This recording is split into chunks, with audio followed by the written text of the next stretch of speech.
Hello everybody. So Rhinos Divinity.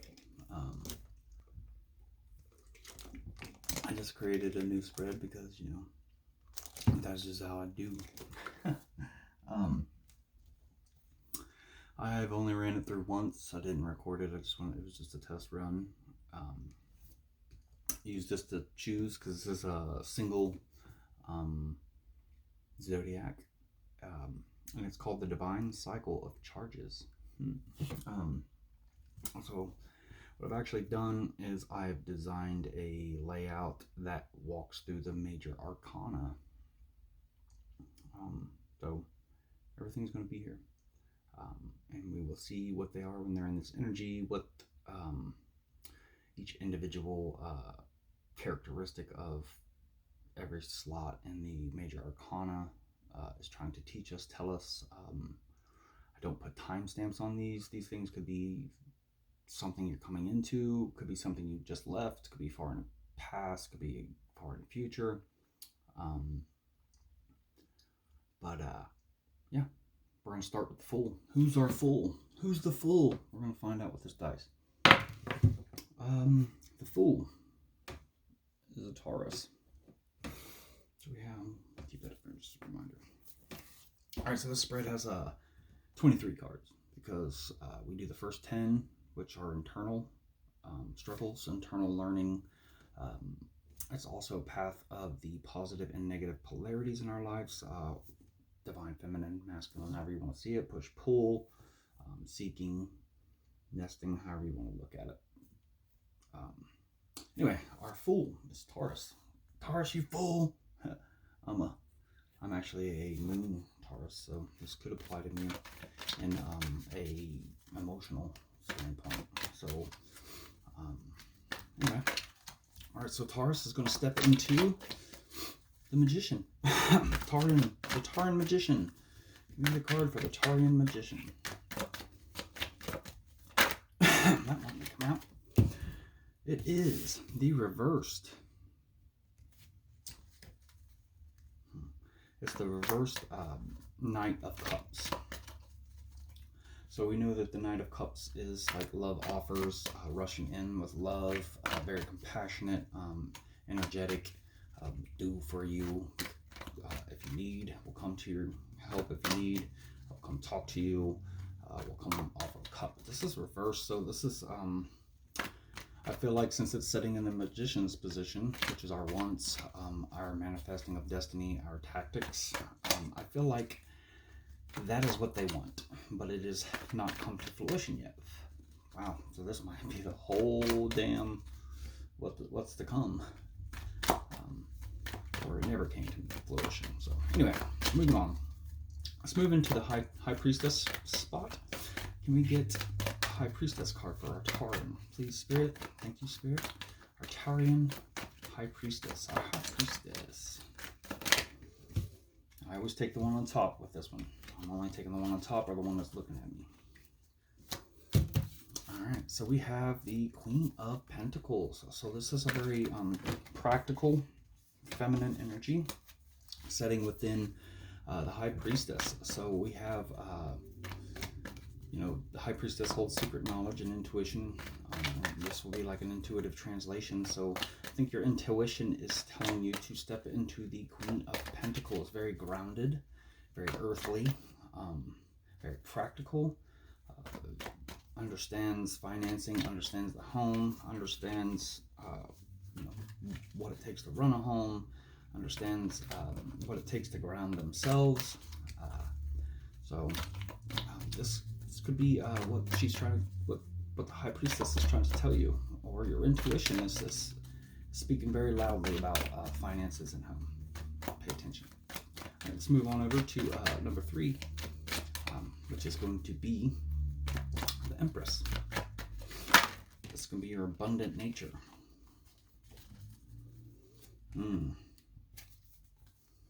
Some bells, so this is going to have to be it. We have the Knight of Pentacles. So now our Empress, she's of abundance, self-control, self-understanding. this is also for me the masculine energy inside of a feminine body. So if that is the case, your masculine energy is looking to expand itself. It wants to come out more. So this would mean a lot of manifesting, a lot of searching, a lot of action. And especially as a knight, this is a lot of action, and this is going to be pertaining to our grounding, our home, our finances. So I see right now that the Empress is telling you to let the masculine energies come out, even if you're a female. And if you're a male, then it's telling you to just either stick with the masculine energies or bring them out even more. Let them flourish, because the manifestation, you're high in manifestation right now. And there's a lot of abundance to that. You just got to do it though.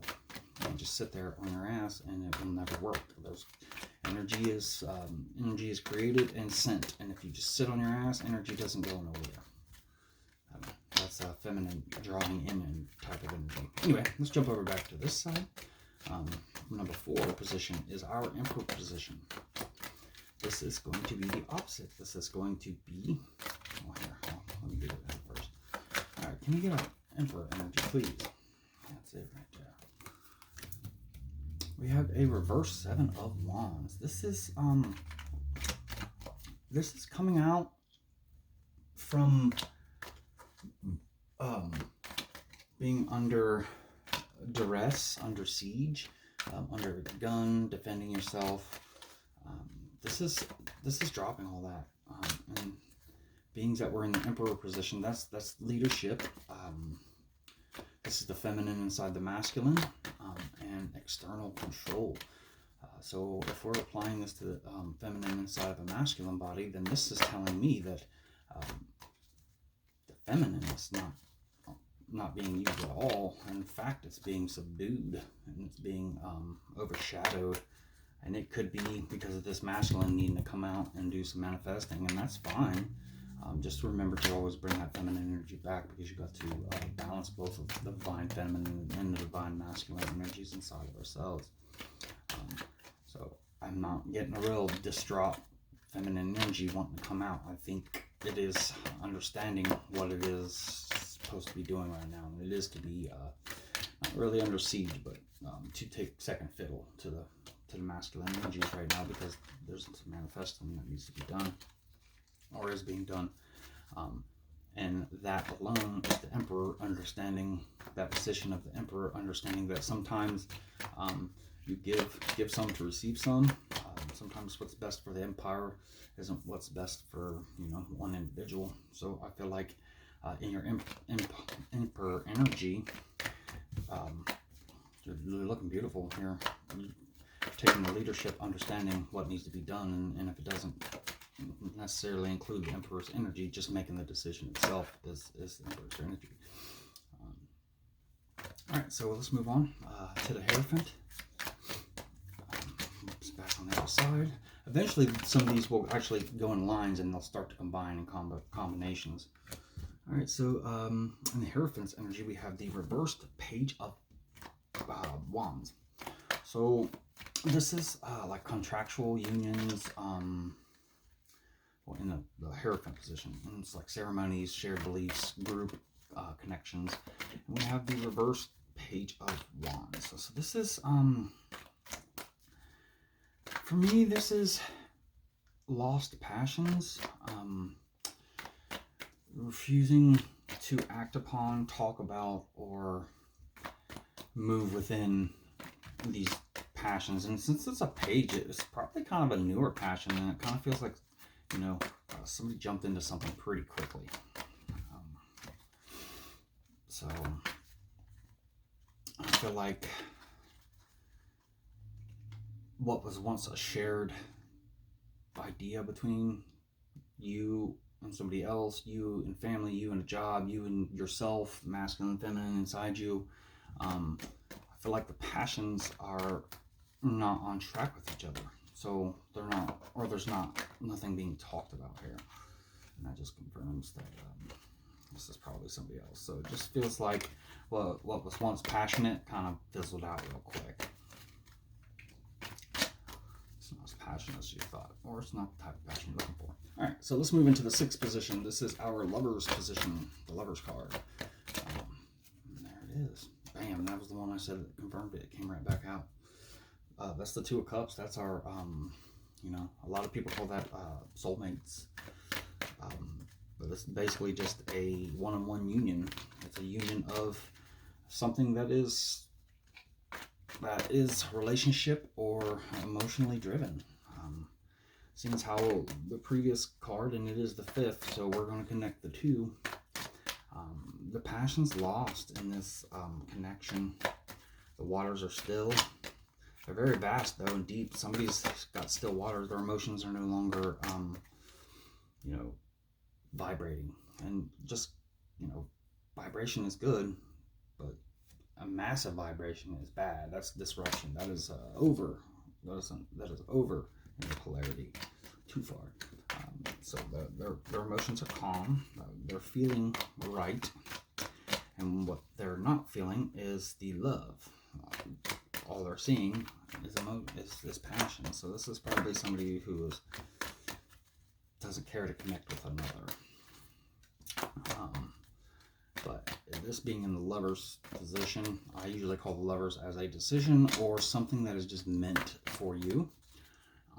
So I'm going to back that up with if this is a soulmate, whether that's you, Taurus, or it's a soulmate that you're connecting with, you're wanting to connect to, or you're wanting to leave those passionate, like basically chats behind and move into union with a soulmate, with somebody who you feel like you're meant to be with. So let's move into the 7 card, which is our Chariots. And that card's want to come out, and it's heavy. All right. That's the 5 of Cups. This is kind of instability, and it's affecting the mind. So it's derived out of emotions and feelings, and it's made its vibratory path up into the mind, and it's shaking up the mind, and it is very confused.